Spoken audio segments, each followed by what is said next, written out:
우리나라의 화장품 산업은 밸류체인의 분업을 통한 전문화가 굉장히 잘 돼 있습니다. 요즘 인디 브랜드들은 그냥 오로지 마케팅만 전담을 하게 됩니다. APR 같은 회사를 떠올려 보시면 임직원 수가 한 550명 정도 되는데 그 중에서 무려 한 390명 정도 가량이 마케팅 인력이라고 합니다. 인디 브랜드들은 마케팅을 이렇게 하게 되고 ODM 업체들이 주로 R&D와 제품을 이렇게 만든다면 그럼 앞으로 자연스럽게 ODM 기업이 더 돈을 많이 벌게 될 것 같은데 사실 이제 ODM이 돈을 더 벌다고 하는 게 이제 비교의 대상이라고 말씀하시면은 오히려 영업 레버리지는 사실 크기는 합니다. 네, 지금 우리나라가 다른 나라의 점유율을 수월해가면서 성장을 해오고 있는 거거든요. 앞으로 사실 업사이드가 유럽에서 굉장히 많이 나올 것으로 생각이 되고 있습니다. 그 외에 중동 시장 같은 경우에도 역시나 업사이드가 많이 열려있다고 보시면 될 것 같습니다.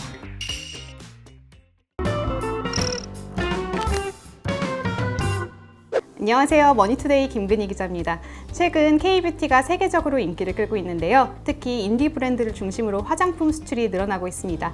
그러다 보니 화장품주 사이에서도 변화가 일어났습니다. APR 시가총액이 LG생활건강의 시가총액을 제친 것인데요. 과연 화장품주들 앞으로 어떻게 될지 오늘은 이가영 삼성증권 연구원님 모시고 이야기 나눠보겠습니다. 안녕하세요. 안녕하세요. 네, 간단하게 자기소개 부탁드립니다. 네, 안녕하세요. 저는 삼성증권 리서치센터에서 화장품, 음식료 업종 주식 분석을 맡고 있는 이가영이라고 합니다. 최근에 화장품주가 말씀드린 것처럼 상승세를 좀 이어가고 있어요. APR 같은 경우에는 3개월간 140% 정도 뛰었는데 화장품주들이 최근에 이렇게 상승세를 이어가고 있는 이유가 무엇인가요? 기자님께서 서두에 소개를 잘 해주신 것 같은데요. 사실 지금 한국 화장품주, 이제 소위 K뷰티라고 하죠. K뷰티 기업들의 상당수가 사실 지금 글로벌 시장에서 굉장히 두드러지는 성과를 내고 있습니다. 이제 서두에 말씀해주신 것처럼 APR이 지금 최근 주가 상세가 특히 좋은데 APR 같은 경우에는 지금 글로벌리 K뷰티가 인기가 많은 중에서도 K뷰티 넘버원 브랜드로서 사실 굉장히 많은 시장에서 인기를 구가하고 있는 그런 종목이라고 보시면 될 것 같습니다. 그러면은 최근에 화장품 수출도 최고치 기록했어요. 근데 해외에서 이렇게 인기를 얻은 이유가 좀 궁금한데. 네, 맞습니다. 사실 이제 K뷰티가 인기가 있는 것에 대해서 혹자는 이제 K드라마가 너무 인기가 좋아서 그런 게 아니냐라고 이제 해석을 하시는 경우도 있으셨어요. 그런데 물론 그런 부분도 일정 부분 있지만 결국은 K뷰티가 근본적으로 인기가 있는 이유는 그 자체의 우수성 때문입니다. 우수성을 크게 네 가지로 제가 설명을 드릴 수가 있을 것 같아요. 일단 첫 번째 이유는 사실 글로벌리 우리나라 화장품이 그 다른 나라 어떤 나라에 비해서도 품질이 상당히 좋습니다. 절대적으로 품질이 좋은데 이렇게 지금 우리나라 화장품주 이를테면 이제 APR 같은 종목들 보시면은 브랜드들이 자체적으로 생산을 하는 건 아닙니다. 그래서 ODM이라는 비즈니스 모델이 중간에 들어가게 되는데요. 한마디로 화장품을 R&D부터 제조까지 따로 맡아주는 그런 회사들인데 그런 회사들이 지금 전 세계적으로 우리나라가 탑티어 회사로 지금 진입을 했습니다. 그러다 보니까 실제로 아마존에서 판매되고 있는 1등 화장품 제품에 대한 소비자 분석을 해보시면은 압도적인 다수가 품질이 좋아서 그리고 실제로 이걸 썼을 때 그 제품에서 홍보하는 피부 개선 효과가 실제로 있기 때문에 구매를 했다라고 말씀을 하시고 있습니다. K뷰티가 인기 있는 두 번째 이유는 빠르기 때문입니다. 사실 빠르다는 거 우리나라 사람들 빨리빨리 문화 너무 유명하잖아요. 근데 이게 지금 화장품 업종에서 굉장히 잘 적용이 됐다고 보시면 될 것 같은데 왜 빠르냐 하고 하면 우리나라의 화장품 산업은 그 다른 어떤 나라에 비해서도 밸류체인의 분업을 통한 전문화가 굉장히 잘 돼 있습니다. 그게 어떤 의미인가 하면 이제 요즘과 같이 이제 우리나라 화장품 밸류체인을 한번 보시면 제가 앞서서 ODM은 R&D와 생산을 맡는다고 말씀을 드렸었죠. 그리고 용기사 같은 경우에도 따로 존재를 하고요. 그 다음에 브랜드사들은 마케팅만 수행을 하고 그 다음에 유통사, 글로벌 유통사들이 또 이제 수출 전담해주는 그런 분업을 역할을 하게 됩니다. 그래서 기본적으로 분업을 하게 되면 사실 산업 전체 효율성이 증대되는 부분이 있고요. 사실 자재나 그리고 유통 단계 같은 경우에는 글로벌리 물류 대란이 일어나지 않는 이상 사실 뭔가 병목 현상이 생기지는 않습니다. 그리고 브랜드 같은 경우에는 요즘 마케팅만 하기 때문에 더더욱 병목이 생기긴 어렵고요. 네, 그러면 이 전체 밸류체인의 속도를 누가 좌우를 하느냐라고 생각을 하면 결국은 이 R&D와 생산 단계에 있는데 우리나라 같은 경우에는 특히 R&D와 생산 단계가 재밌습니다. 어떻게 재밌냐면 주문이 먼저 들어왔을 때 거기에 맞춰서 제품을 생산하고 R&D를 하는 게 아니고요.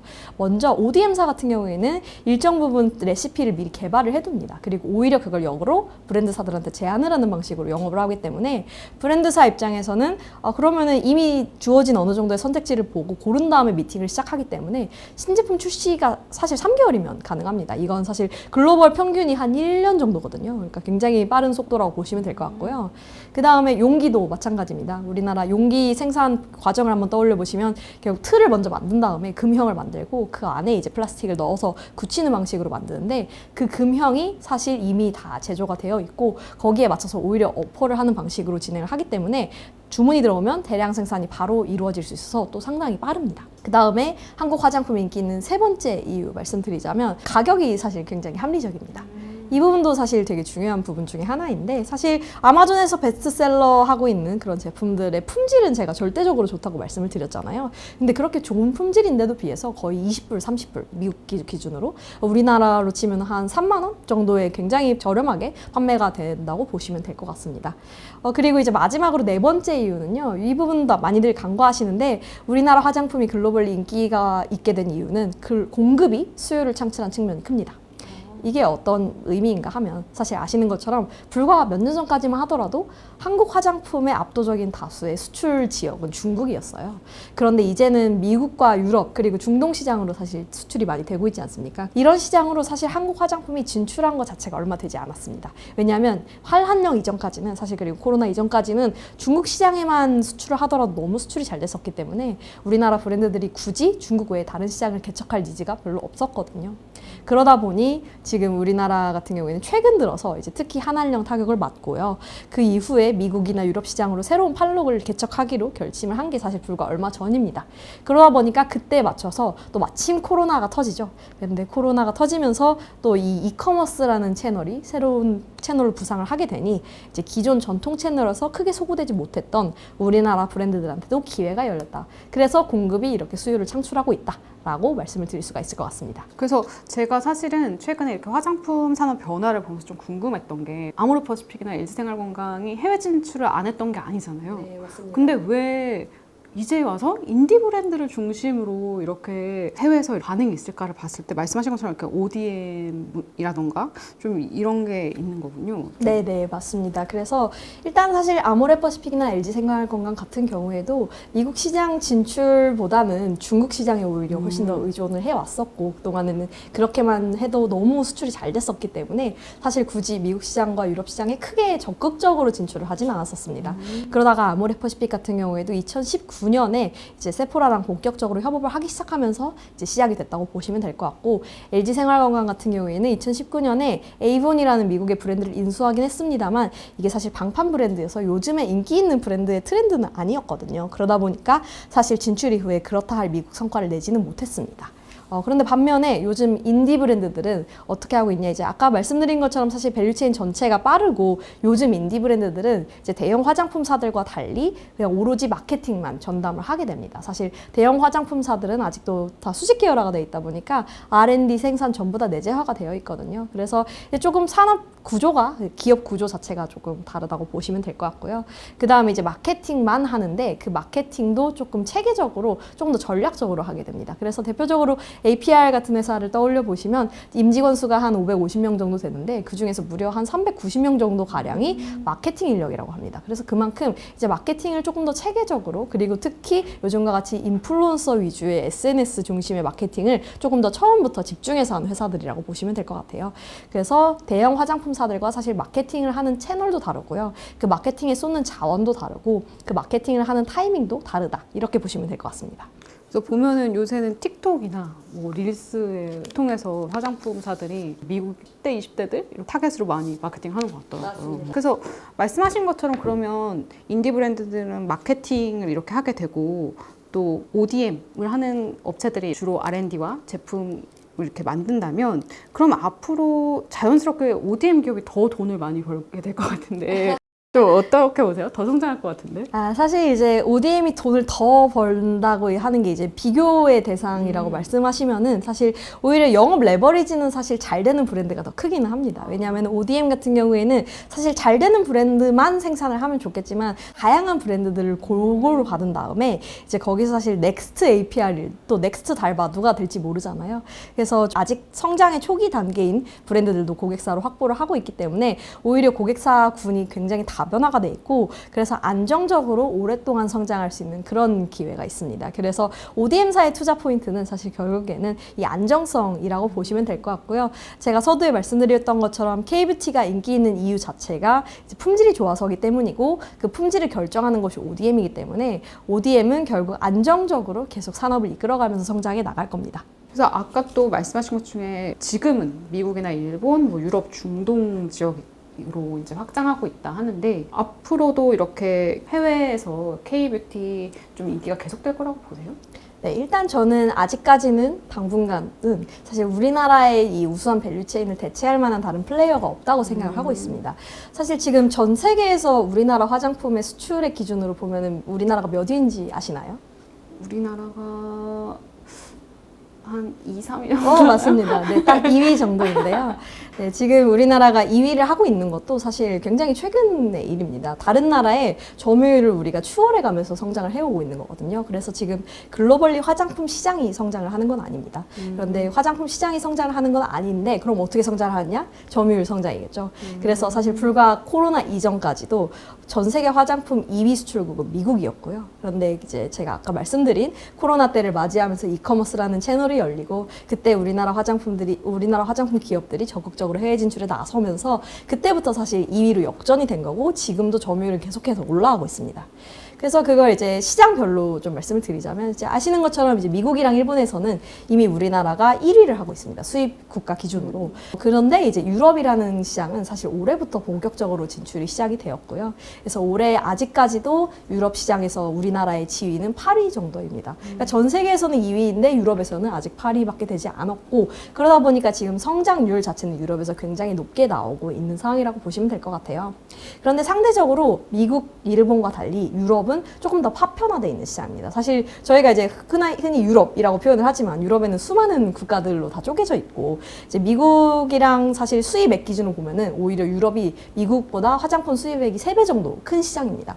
그래서 그렇게 큰 시장인데 사실 개별 국가별로 쪼개보면 사실 다 자잘한 시장들의 집합이기 때문에 거기다가 이제 큰 유통 공룡이 존재하지 않습니다. 그래서 미국 같은 경우에는 아마존 그리고 세포라라는 이렇게 큰 채널이 각각 온라인, 오프라인에 존재를 하는데 유럽 같은 경우에는 사실 관통하는 전체 이커머스의 큰 유통상도 없는 상황이고 오프라인 같은 경우에도 국가마다 멀티브랜드 스토어라고 하죠. 저희가 흔히 올리브영이라고 알고 있는 그런 채널들조차도 국가마다 다 플레이어가 다르게 있습니다. 그러다 보니까 이게 파편화가 되면은 진출하는데 훨씬 더 시간이 오래 걸리고요. 그리고 이제 그만큼 더 성장률이 올라오는 속도가 그래서 사실 미국보다 조금 더 느리게 올라왔다고 보시면 될 것 같은데 앞서 말씀드린 것처럼 이제 유럽 시장이 수입액 기준으로 보면은 오히려 미국보다도 거의 3배 정도 되는 큰 시장이에요. 그런데 아직까지 우리나라 수출액 기준으로 보면은 지금 미국에 수출을 해 나가는 화장품 수출액이나 유럽이나 사실 거의 지금 유사한 상태입니다. 오히려 작년까지는 유럽이 훨씬 낮았었고요. 그래서 앞으로 사실 업사이드가 유럽에서 굉장히 많이 나올 것으로 생각이 되고 있습니다. 그리고 그 외에 중동 시장 같은 경우에도 마찬가지로 아직까지는 우리나라의 순위 자체도 4위 정도로 그렇게 높지 않은 상황이어서 역시나 업사이드가 많이 열려 있다고 보시면 될 것 같습니다. 그러면은 중국 이야기를 사실은 안 할 수가 없잖아요. 왜냐면 큰 시장이니까. 말씀하신 것처럼 옛날에는 한국 화장품들이 주로 중국에 수출됐으나 뭐 여러 가지 정치, 경제적 문제로 좀 이렇게 됐단 말이죠. 그럼 예전처럼 수출이 크지 않은데 앞으로 중국 수출 좀 어떻게 될 거라고 보세요? 일단 사실 중국이 내수 소비가 조금 올라오는 모습이 보이면서 많은 분들이 이제 중국 쪽 시장에 수출을 많이 하고 있는 종목들에 대해서 기대를 좀 많이 갖고 계신 것 같아요.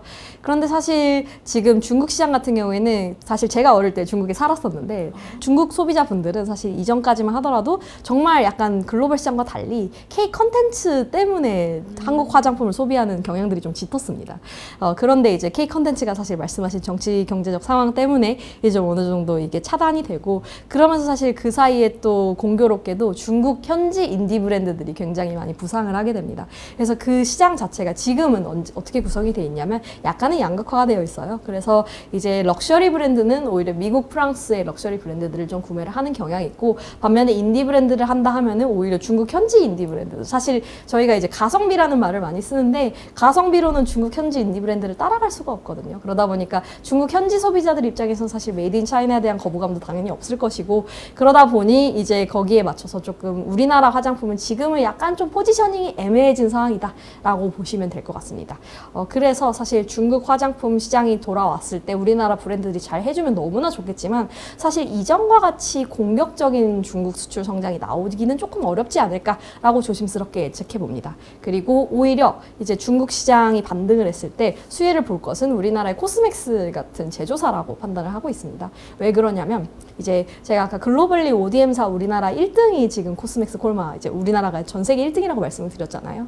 그런데 코스맥스도 그렇고 콜마도 그렇고 전부 다 중국의 공장을 가지고 있는데, 그 중국 공장에서 서브하는 클라이언트들이 전부 다 중국 현지의 인디 브랜드들입니다.